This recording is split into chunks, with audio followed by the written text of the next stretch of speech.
Break के बाद मुनाफे की तैयारी में आप सभी का फिर से स्वागत है। करीब 9 अंक नीचे एसएक्स निफ्टी अगर आप देखें दिखा रहा है कि आज ओपनिंग हो सकती है कुछ देर में। अगर आप देखें बाजार खुलने वाला है, लेकिन उससे पहले एक बार जायजा लेते हैं स्टॉक्स इन न्यूज़ का, वो स्टॉक्स जो कि आज खबरों में हैं। और नीरज जी हमारे साथ मौजूद हैं बात करने के लिए। हेमंत, आज की तारीख में आप किसी से भी कोई भी बात कीजिए, लेकिन नीरज जी से ज़रा थोड़ा सा संभल के बात कीजिएगा, क्योंकि वो आजकल इच्छाधारी हो गए हैं। क्रूड 20 पे तो 20 पे आ गया, लॉकडाउन 30 मई तक चलेगा तो 30 पे आ गया।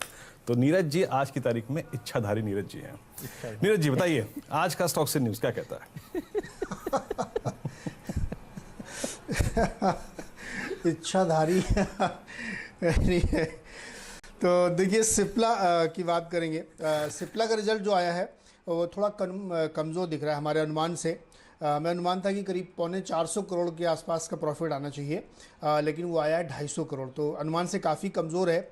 और एब्सोल्यूट टर्म में भी 33% की कमज़ोरी मुनाफे में देखी गई है। रेवेन्यू में भी फ्लैट है और हमारे अनुमान से हल्का सा ऊपर है, तो आप वो कह सकते हैं। लेकिन एबिटा लेवल पे जो गिरावट है और मार्जिन में जो सिग्निफिकेंट गिरावट है ना, वो दिक्कत है। तो नतीजे इस लिहाज से काफ़ी कमज़ोर है, क्योंकि 6% मार्जिन गिर गई है। M&M फाइनेंशियल की भी वही दिक्कत है। यहाँ पे भी नतीजे आपको कमज़ोर दिखेंगे। ब्याज से आया, हालांकि 2% आपको बढ़ी दिखेगी, लेकिन मुनाफे में 62% की कमज़ोरी यहाँ पे आई है और वो 220 करोड़ के आसपास आया। हमको अनुमान था कि शायद 425 करोड़ के तक आना चाहिए। डिसबर्सल भी क्वार्टर ऑन क्वार्टर और साल दर साल दोनों में 21 और 27% की गिरावट है।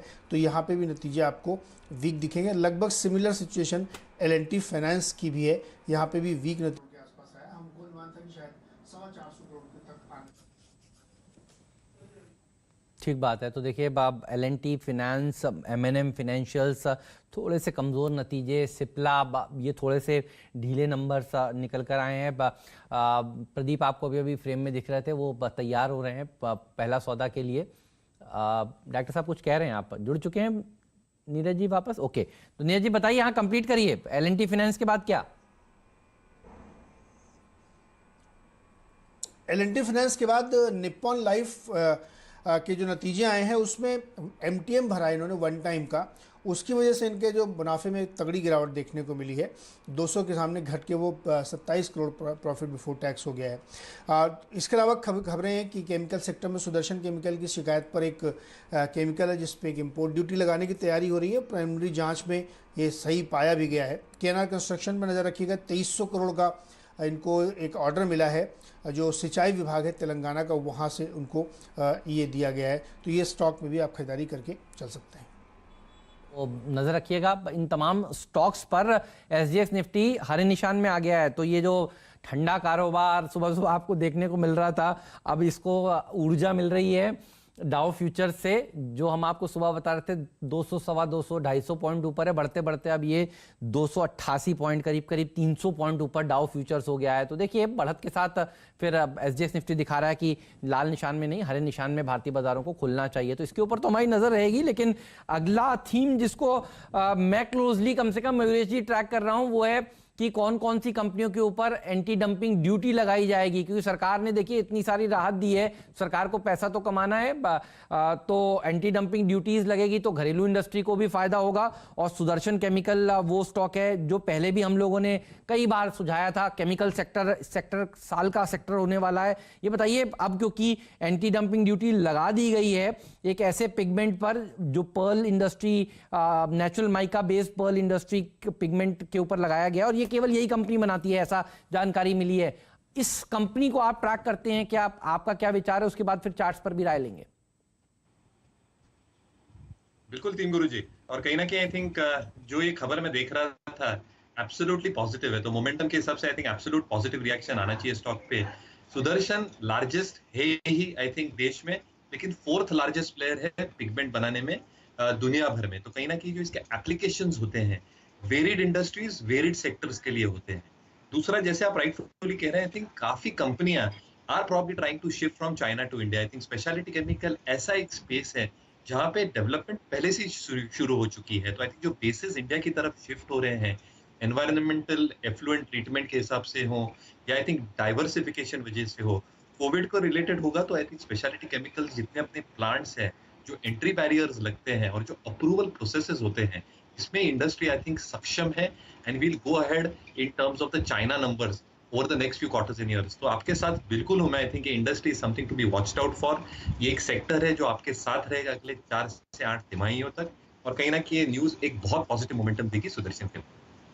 तो इसे पूछते हैं आज के लिए इंपॉर्टेंट लेवल्स कौन से होंगे, क्योंकि ये स्टॉक भी आज अच्छा प्रदर्शन दिखाएगा। राजेश जी बताइए कौन से लेवल्स आज ये शेयर हासिल कर सकता है?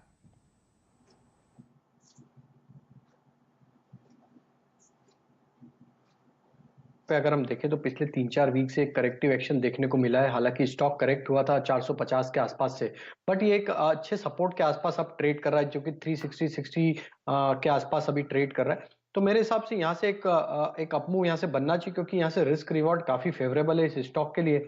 और एक मल्टीपल टाइम अगर हम देखें स्टॉक का थोड़ा सा लॉन्गर टर्म टाइम फ्रेम देखें तो 360-65 के आसपास से इसने स्टॉक ने सपोर्ट लिया और वहां से एक अच्छा बाउंस दिया है। तो मुझे लगता है इमीडिएट बेसिस पे इसमें जो टारगेट बन के आना चाहिए वो 400 रुपए तक के टारगेट यहाँ से बन के आ सकते हैं। करंट लेवल से जो स्टॉप लॉस बनता है इसका वो 350 रुपए का बनता है, तो 350 के स्टॉप लॉस से बाय करें। इमीडिएट जो शॉर्ट टर्म का टारगेट है मुझे लगता है 400 रुपए का है। 400 रुपए का लेवल क्रॉस कर लेता है स्टॉक तो फिर ये इसका पुराना जो एक स्विंग हाई था 440 के आसपास, वहां तक भी स्टॉक में एक मोमेंटम कंटिन्यू रहना चाहिए। 400 क्रॉस करेगा तो 440 जा सकता है। 350 का स्टॉप लॉस। स्टॉक 2020 की टीम में भी ये शेयर आज हमने शामिल किया था, इसके ऊपर रहेगी नजर। एक काम करते हैं, पहला सौदा की तरफ चलते हैं। मुनाफे की तैयारी तो पक्की हो चुकी है। ये केमिकल स्टॉक्स फोकस में रहेंगे, डिफेंस वाली कंपनियां फोकस में रहेंगी, BEML मिधानी फोकस में रहेगा। और पहला सौदा में आशीष हमारे साथ जुड़ेंगे जो आपको बताने वाले हैं कि आज का जैकपॉट आइडिया कौन सा है। तो प्रदीप, सेटअप तो बहुत बढ़िया नजर आ रहा है। डाउ फ्यूचर्स बढ़ता जा रहा है, एशियाई बाजार रिकवर हो रहे हैं, शुक्रवार को बढ़िया तेजी और पूरे वीकेंड भर रिफॉर्म्स की बारिश। जी हाँ, तो आपकी नजर इसी पे होगी कि इसके साथ आज की शुरुआत कितनी मजबूत होती है। और अगर आप 9100 के ऊपर टिकते हुए देखते हैं बाजार को, तो उसके बाद आपको और भी अच्छी तेजी का मूव देखने को मिलेगा। शायद 9250-300 की तरफ हम फिर से जाने की कोशिश करेंगे। रिलायंस इंडस्ट्रीज पे नजर होगी, क्योंकि एक के बाद एक अब चौथी डील वहां पर होती हुई नजर आई है। और तमाम सरकारी कंपनियों पे जैसे कि हम बात कर रहे हैं, पिछले शुक्रवार के दिन हमने काफी जबरदस्त रिकमेंडेशन दी थी आखिरी सौदा में आपको, खासतौर पे डिफेंस स्टॉक्स के लिए। BEML पर खासतौर पे हमने काफी विस्तार से चर्चा की थी। अपोलो माइक्रो सिस्टम मेरा पंड्या का फंडा स्टॉक था। इसके अलावा इन तमाम स्टॉक्स मिधानी BEL पर विस्तार से चर्चा हुई थी, और वो सारे स्टॉक्स आज आपको बहुत ही तगड़ी कमाई करके देने वाले हैं। तो इन सारे स्टॉक्स पर हेमंत नजर बनी रहेगी। कुछ ही देर के बाद जब आज का ट्रेड शुरू होगा, ITI, गार्डन रीच, इन तमाम स्टॉक्स की जो आप चर्चा कर रहे थे, उन सभी पे आज कमाई की उम्मीद। SGX निफ्टी इस वक्त जो संकेत दे रहा है और डाउ फ्यूचर्स से जो संकेत मिल रहे हैं वो काफी पॉजिटिव। बिल्कुल सही बात है। तो पालविया साहब के 2 पिक्स लेते हैं, सतपुते साहब के 2 पिक्स लेते हैं। उन्होंने बढ़िया आइडियाज निकाले हैं। पालविया साहब बताइए आपकी नजर कहां पर होगी? जी हेमंत जी, मेरा पहला पिक जो रहेगा वो अडानी पोर्ट का रहेगा। स्टॉक ने एक जो ब्रेकआउट दिया है वीकली चार्ट के उसके ऊपर सस्टेन कर रहा है। लास्ट सेशन में देखें तो एक लॉन्ग साइड का ओपन इंटरेस्ट ऐड होते हुए दिखा है। और स्टॉक का जिस तरीके से सेटअप है, मुझे लगता है ये स्टॉक को यहाँ से करंट लेवल से बाय करके चलना चाहिए। 320 रुपए तक के टारगेट मुझे लगता है अडानी पोर्ट में देखने को मिलेंगे। 302 रुपए का स्टॉप लॉस इसमें रखना चाहिए। दूसरा स्टॉक है BEL, जिसपे हम ऑलरेडी बहुत चर्चा आज मॉर्निंग से हो चुकी है। जिस तरीके का इसका सेटअप है स्टॉक में, एक अगर हम देखें तो पिछले 8 से 10 दिन का एक कंसोलिडेशन रेंज का ब्रेकआउट देखने को मिला लास्ट सेशन में, और एक शॉर्ट कवरिंग एक्शन देखने को मिली। तो इसमें जिस तरीके की short covering action last session में देखने को मिली, मुझे लगता है 72-74 तक के टारगेट इसमें आज के सेशन में देखने को मिलना चाहिए। 65 रुपीज के स्टॉप लॉस से BEL को बाय करने की सलाह रहेगी। राजेश सतपुते जी से भी जानते हैं। सर बताइए आपके 2 ट्रेडिंग आइडियाज। मेरा पहला पिक रहेगा जो अपने थीम पकड़ी है PSU, और वो भी पर्टिकुलरली डिफेंस। तो मुझे लगता है आज का पहला पिक रहेगा भारत फोर्ज। सबसे बड़ा मान इसको जाएगा जो फ्यूचर्स एंड ऑप्शंस में ट्रेड करते हैं। देखिए इसका जो प्राइस पैटर्न है that's inverted head and shoulder price formation. 20 DMA का सपोर्ट बनता है 275, क्लोज हुआ है 278। मेरा स्टॉप लॉस होगा 270 का। I am expecting a target up to 304। दूसरा बाय कॉल रहेगा कंटेनर कॉर्प कॉनकॉर्प, जो फैंडो में ट्रेड होता है। देखिए कॉनकार का जो ट्रेड सेटअप है वो सबसे बढ़िया है। यहाँ पे ऑलरेडी ब्रेकआउट हो चुका है और ब्रेकआउट के बाद ये कंसोलिडेट करता है। ब्रेकआउट एक चैनल फॉर्मेशन का ब्रेकआउट है। लोअर लेवल पे अगर आप देखो तो 370 से ज्यादा यहाँ पे मंदी नहीं है, तो मेरा स्टॉप लॉस ही 370 का मैंने रखा है। अपसाइड में मेरे हिसाब से हिम्मत इसका जो एक शॉर्ट टर्म टारगेट मैंने 398 लिया है। 400 के आसपास का पहला पड़ाव रहेगा। 400 के बाद ये 440 अनफोल्ड करेगा। तो 2 काउंटर्स रहेंगे, Bharat forge and container Corp by side पे। ठीक बात है, तो इनके ऊपर रहेगी नजर। और आप तीनों के आपके पिक्स में मैं देख रहा हूं कि सरकारी कंपनियां कॉमन है। मुकेश जी जल्दी से आप भी बताइए, आपके कौन से आइडियाज रहेंगे आज के लिए? बिल्कुल, तो बाकी सब तो डिस्कस कर ही लिए। दो आइडियाज जो आउटसाइड द यूनिवर्स है, मुझे लगता है I think GMM Pfaudler, I think stable set of numbers थे जो ये सेक्टर्स को केटर करती हैं। आई थिंक फार्मा जो ग्लास लाइटिंग इक्विपमेंट बनाती है, मार्केट लीडरशिप पोजीशन है, इबिट मार्जिन्स काफी स्ट्रांग है और एक्सपेक्टेशंस है कि ये जो लाइन ऑफ बिजनेस है यहाँ से कैश फ्लोज अच्छे खासे आते रहेंगे along with EBIT margins being maintained. ठीक बात है। दूसरा आई थिंक एक थोड़ा मोमेंटम ट्रेड हो सकता है इंडिया मार्ट निवेश, तो मुझे लगता है आई थिंक जैसे इसके चलिए सर, मैं आपके पास अभी दोबारा से आता हूं। मार्केट क्योंकि खुल चुका है 250 पॉइंट ऊपर, देखिए सेंसेक्स आपको खुलते हुए दिखेगा और निफ्टी में 27 पॉइंट की बढ़त देखने को मिल रही है। और आप देखिए वो सारी सरकारी कंपनियां भागने लगी हैं। बीईएमएल 8% ऊपर, मिश्र धातु 5% ऊपर, रिलायंस इंडस्ट्रीज ये वो स्टॉक है जिससे देखिए सबसे ज्यादा ताकत मिलेगी आज बाजार को। और ये जो डील हुई है देखिए इसके चलते करीब करीब 3% की रैली इसमें देखने को मिल रही है। ध्यान रखिए जनरल अटलांटिक ने यहाँ पर 1.34% हिस्सेदारी 6,598 करोड़ रुपए लगाने की बात करी है। तो देखिए ये वो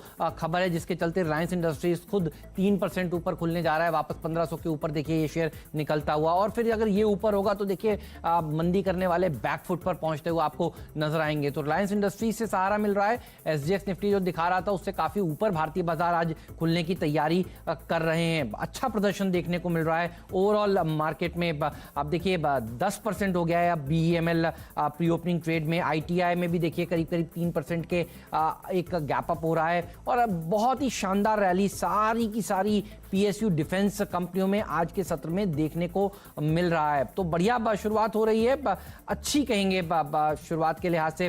प्रदीप, आपके रडार पर कोई स्टॉक आया हो तो बताइए। उसके बाद आशीष भी हमारे साथ मुझे दिख रहा है स्टूडियो में आ गए हैं। आज तो आशीष ने भी यहीं से शो करने का मन बनाया है और आशीष बताएंगे आपको अपना जैकपॉट आइडिया। बताइए आपने क्या देखा?